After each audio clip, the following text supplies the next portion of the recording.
Hindi educational channel में मैं आपका स्वागत करता हूं। नमस्कार, मैं हूं सुबोध पांडे। आज मैं आपके समक्ष डॉक्टर हजारी प्रसाद द्विवेदी द्वारा रचित कुटज शीर्षक निबंध से संबंधित कुछ छोटे छोटे प्रश्न उत्तर को लेकर आपके समक्ष उपस्थित हुआ हूं। जी हां, इस वीडियो में मैंने कुछ ऐसे प्रश्न उत्तर रखे हैं जिसका उत्तर आपको 30 से 40 शब्दों में मिल जाएगा और कुछ ऐसे भी प्रश्न उत्तर रखे हैं जिसका उत्तर लगभग आपको 70 से 80 शब्दों में मिल जाएगा। अतः यह वीडियो आपके लिए कई दृष्टियों से महत्वपूर्ण है।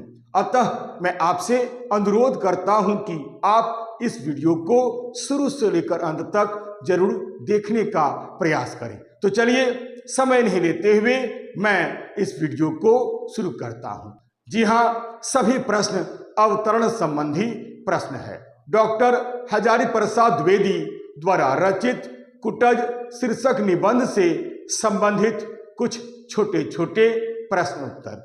जी हां, इस वीडियो का पहला प्रश्न कुछ इस प्रकार है। सभी प्रश्न अवतरण संबंधी प्रश्न है। प्रश्न है नंबर 1, कोटेशन है, धन्य हो कुटज तुम गाढ़े के साथी हो। कोटेशन 1। जी, प्रश्न है, प्रस्तुत अंश कहां से लिया गया है? इस अंश के रचनाकार कौन है? प्रस्तुत पंक्ति में किसकी प्रशंसा में उक्त बातें कही गई है और क्यों? एक प्रश्न और भी यहां बनता है। जी हां, एक और प्रश्न यहां बनता है। प्रश्न है, पाठ तथा लेखक का नाम बतलाते हुए यह बतलाइए कि कुटज को गाढ़े का साथी आखिर क्यों कहा गया है? जी हां, दोनों प्रश्न का उत्तर एक ही है। तो चलिए उत्तर में शुरू करता हूं। उत्तर, प्रस्तुत पंक्ति कुटज नामक शीर्षक पाठ से अवतरित है। इसके रचनाकार डॉक्टर हजारी प्रसाद द्विवेदी हैं। कुटज एक ललित निबंध है। जी हां, गाढ़े का साथी का अर्थ होता है बुरे वक्त में काम आने वाला। लेखक का मानना है कि जब कालिदास संभवतः रामगिरी पहुंचे होंगे तो उन्हें एक फूल की जरूरत पड़ी होगी और उस समय उन्हें कुटज के अलावा कोई दूसरा फूल नहीं मिला होगा। संभवतः इसीलिए ऐसी स्थिति में उन्हें यक्ष को मेघ की अभ्यर्थना या प्रार्थना करने के लिए एक कुटज के फूल की अंजलि देकर ही संतोष करना पड़ा होगा। अतः कुटज ने यक्ष को ऐसे समय में अपना बहुत ही महत्वपूर्ण सहयोग दिया था जब वह विरहावस्था में अपनी प्रेयसी को मेघों के माध्यम से संदेश भेज रहा था। इसलिए बुरे वक्त में साथ देने के कारण कुटज को गाढ़े का साथी अर्थात बुरे वक्त में साथ देने वाला मित्र कहा है। लेखक भी जब यात्रा करने के लिए हिमालय पर्वत गए हुए थे उस समय एकमात्र कुटज ही लेखक के साथ था। लेखक का साथी कुटज ही बना हुआ था। इसीलिए लेखक ने कुटज को गाढ़े का साथी कहा है, क्योंकि वहां पर कोई अन्य पुष्प था ही नहीं। इसलिए लेखक ने यानी कुटज को गाढ़े का साथी कहा है। आइए अब मैं इस वीडियो का दूसरा प्रश्न पढ़ता हूं। दूसरा प्रश्न कुछ इस प्रकार है। प्रश्न है, कोटेशन है, पर इज्जत तो नसीब की बात है। कोटेशन 1। जी हां, प्रश्न है, प्रस्तुत अंश के पाठ और लेखक का नाम बतलाइए। इज्जत को लेखक ने नसीब की बात क्यों कहा है? जी हां, उत्तर होगा, प्रस्तुत अंश के पाठ का नाम कुटज है और लेखक का नाम डॉक्टर हजारी प्रसाद द्विवेदी हैं। कुटज एक ललित निबंध है। लेखक का यह मानना है कि इज्जत पाना हर किसी के भाग्य में होता ही नहीं है, किसी किसी को ही इज्जत समाज में मिलती है। निबंधकार ने इज्जत को भी नसीब की बात इसलिए कहा है क्योंकि इज्जत केवल इसलिए नहीं मिलती है कि कोई चीज बहुत ही अच्छी है या उपयोगी है। इज्जत तो भाग्य से मिलती है।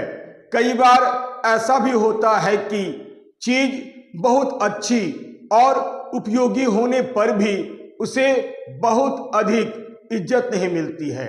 यदि सचमुच काम से इज्जत मिलती होती तो कुटज को भी इज्जत अवश्य मिलनी चाहिए थी, परंतु ऐसा नहीं हुआ। जहां कोई पुष्प उपलब्ध नहीं होता है वहां कुटज आसानी से प्राप्त हो जाता है। इसलिए डॉक्टर हजारी प्रसाद द्विवेदी इस तरह की बात कहते हैं। आइए अब मैं इस वीडियो का तीसरा प्रश्न पढ़ता हूं, फिर उत्तर बतलाता हूं। तीसरा प्रश्न कुछ इस तरह का प्रश्न है। तीसरा प्रश्न कोटेशन है, दरिया दिल आदमी थे, पाया सो लुटाया। एक मिलती जुलती और पंक्ति है। कोटेशन है, रहीम को मैं बड़े आदर के साथ याद करता हूं। कोटेशन बंद। प्रश्न है, प्रस्तुत अंश कहां से लिया गया है? इस अंश के रचनाकार कौन है? प्रस्तुत पंक्ति में दरिया दिल आदमी किसे कहा गया है और क्यों? एक और प्रश्न बन सकता है, प्रस्तुत पंक्ति में मैं शब्द का प्रयोग किसके लिए हुआ है? रहीम कौन थे? लेखक ने रहीम को बड़े आदर के साथ क्यों याद किया है? जी हां, सभी प्रश्नों का उत्तर एक ही है। उत्तर, प्रस्तुत पंक्ति कुटज नामक पाठ से अवतरित है। इसके रचनाकार डॉक्टर हजारी प्रसाद द्विवेदी हैं। कुटज एक ललित निबंध है। इस पंक्ति में मैं शब्द का प्रयोग लेखक डॉक्टर हजारी प्रसाद द्विवेदी जी के लिए हुआ है। दरिया दिल शब्द का अर्थ होता है बड़े दिल वाला। जी हां, कवि रहीम मुगल बादशाह अकबर के परम मित्रों में से एक मित्र थे तथा एक दरबारी कवि थे। कहा जाता है कि कवि रहीम बड़े ही दरिया दिल आदमी थे। अपने समय के वे एक बहुत बड़े दानी व्यक्ति भी कहे जाते थे। जितना उन्हें मिला उन्होंने सब कुछ परोपकार में ही लुटा दिया। कवि रहीम की इसी दरियादिली के कारण लेखक ने उन्हें बड़े ही आदर के साथ याद किया है। आइए अब मैं इस वीडियो का चौथा प्रश्न पढ़ता हूं। प्रश्न कुछ इस प्रकार है। कोटेशन है, सुना है रस चूस लेने के बाद रहीम को भी फेंक दिया गया था। कोटेशन बंद। प्रश्न है, प्रस्तुत अंश कहां से लिया गया है? इस अंश के रचनाकार कौन है? उपयुक्त पंक्ति का भाव स्पष्ट कीजिए। जी हां, उत्तर कुछ इस प्रकार है। उत्तर है, प्रस्तुत पंक्ति कुटज नामक पाठ से अवतरित है। इस पाठ के रचनाकार डॉक्टर हजारी प्रसाद द्विवेदी जी हैं। यह एक ललित निबंध है। कहा जाता है कि कवि रहीम मुगल बादशाह अकबर के परम मित्रों में से एक मित्र थे तथा वे एक दरबारी कवि थे। रहीम अपने समय के एक बहुत बड़े दानी व्यक्ति थे। लोग उन्हें दरिया दिल आदमी भी कहते थे। उन्हें जितना मिला उन्होंने अपना सब कुछ परोपकार में ही लुटा दिया। उन्होंने गरीब लोगों की खूब सहायता की। कहने का अर्थ यह है कि जो भी व्यक्ति उनके दरवाजे पर आता था कभी भी खाली हाथ लौटकर नहीं जाता था। अपने इसी स्वभाव के कारण रहीम मुगल बादशाह अकबर के करीब रहने वाले लोगों में से एक थे। कहा जाता है कि जब तक अकबर मुगल बादशाह रहे तब तक इनकी खूब चली। कहा जाता है कि मुगल बादशाह अकबर से इन्हें बहुत सारी जागीरें भी प्राप्त हुई थी, किंतु समय सदा एक सा नहीं रहता है। जैसे ही मुगल बादशाह अकबर के बाद जहांगीर बने, इनसे इनकी बिल्कुल नहीं बनी। इनकी दी हुई सारी जागीरें व सम्मान वापस ले ली और क्रोध में आकर एक दिन कारागार में डाल दिया और ये दाने दाने के लिए मोहताज हो गए। समय बड़ा ही बलवान होता है। कवि रहीम के साथ भी यही हुआ। अर्थात कहने का अर्थ यह है कि कवि रहीम भी संसार के स्वार्थ के शिकार हो गए थे। जीवन के अंतिम दिनों में वे स्वयं इतने निर्धन हो गए थे कि खाने तक के लाले पड़ गए थे। इन्हें पेट की आग बुझाने के लिए भीख भी मांगनी पड़ी थी। जिस प्रकार रस चूस लेने के बाद हम आम की गुठली को फेंक देते हैं, ठीक उसी प्रकार रस चूस लेने के बाद रहीम को भी फेंक दिया गया था। आइए अब मैं इस वीडियो का 5वां प्रश्न पढ़ता हूं। 5वां प्रश्न इस वीडियो का अंतिम प्रश्न है। कोटेशन है, पहचानता हूं उजाड़ के साथी, तुम्हें अच्छी तरह पहचानता हूं। कोटेशन बंद। जी हां, प्रश्न है, पाठ तथा लेखक का नाम बतलाते हुए यह बतलाइए कि उजाड़ के साथी का अभिप्राय स्पष्ट कीजिए। अथवा एक और प्रश्न बन सकता है, प्रस्तुत अंश कहां से लिया गया है, इस अंश के रचनाकार कौन है, प्रस्तुत पंक्ति के माध्यम से उजाड़ के साथी किसे कहा गया है और क्यों। जी हां, दोनों प्रश्नों का उत्तर एक ही उत्तर है। तो चलिए उत्तर शुरू करता हूं। उत्तर, प्रस्तुत पंक्ति कुटज नामक पाठ से अवतरित है। इस पाठ के रचनाकार डॉक्टर हजारी प्रसाद द्विवेदी हैं। कुटज एक ललित निबंध है। प्रस्तुत पंक्ति में उजाड़ के साथी कुटज को कहा गया है।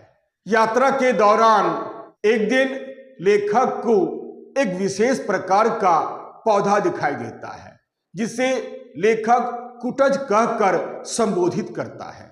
सच तो यह है कि कुटज हिमालय के शिवालिक की चोटियों में उत्पन्न होने वाला एक ठिगना सा पौधा है, परंतु जो बात कुटज में है और किसी पेड़ पौधे में नहीं है, यह एक अद्भुत पौधा है।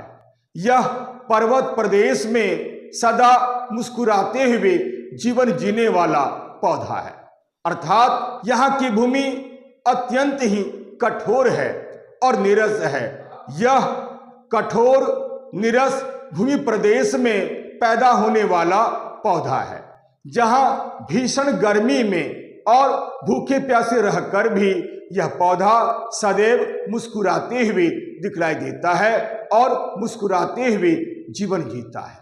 कहा जाता है कि कुटज पर प्रकृति का बिल्कुल कोई प्रभाव नहीं पड़ता है। यह सच है कि यहाँ कहीं कहीं अज्ञात झाड़ झंकार तथा बेहया जैसे दिखने वाले कुछ पेड़ पौधे अवश्य दिख जाते हैं, परंतु कुटज जैसा एक भी पेड़ दिखलाई नहीं देता है। यहाँ कहीं भी कोई हरियाली नहीं है, यहाँ तक कि दूब तक सूखी नजर आती है। फिर भी ऐसे परिवेश में जन्म लेकर कुटज मुस्कुराते हुए रहता है। अर्थात ऐसे कष्टप्रद वातावरण में भी कुटज ही एकमात्र ऐसा पेड़ है जो सदैव हरा भरा रहता है, सदैव फलों और फूलों से लदा हुआ मुस्कुराते हुए दिखलाई देता है। इन्हीं गुणों के कारण डॉक्टर हजारी प्रसाद द्विवेदी ने कुटज को उजाड़ के साथी कहा है। आशा करता हूं इस वीडियो में जितने प्रश्न आए हुए हैं, आपने सभी प्रश्नों का उत्तर अच्छी तरह से समझ लिया होगा। यदि आपको यह वीडियो अच्छा लगता है, उपयोगी लगता है, सारगर्भित लगता है, तो आप इसे लाइक करें, शेयर करें और तो और सब्सक्राइब करना बिल्कुल नहीं भूलें। तब तक के लिए नमस्कार, धन्यवाद।